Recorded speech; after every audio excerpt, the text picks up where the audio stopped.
This is verse 17, 21st chapter, Gospel of Matthew. Jesus has just been confronted by the religious leaders who are complaining because the children have been crying out sounds and exclamations of praise in the temple, and they want Jesus to silence them. And of course, he silences them by asking if they haven't read the scripture, which indicates that it's going to be out of the mouth of little children that God will have perfected praise.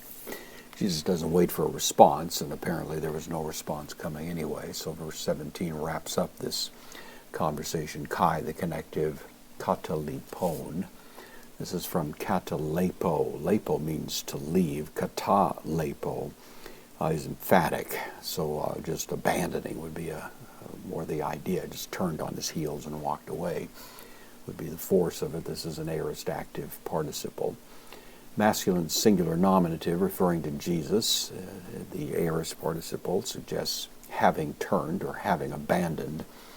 Direct object autus, having abandoned them. Exaelthen, he exited.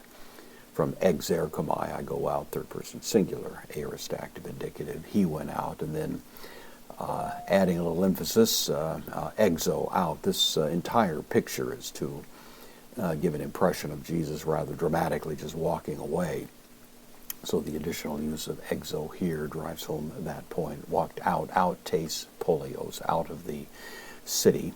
Ace preposition into Bethanion, Bethany, home of Mary and Martha, their brother Lazarus.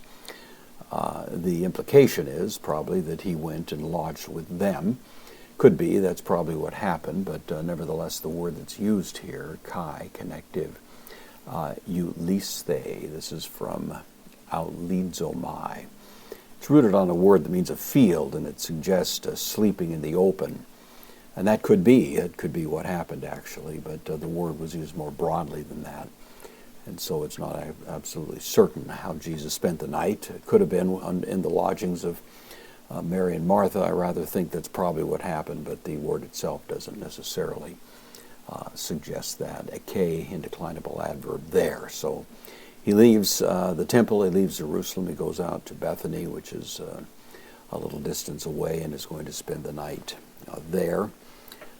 And of course the next day, which will be Tuesday, is the day that we're going to have the great conflict between Jesus and the leaders, when Jesus will pronounce his judgment against them, against the city, and against the entire Old Covenant system.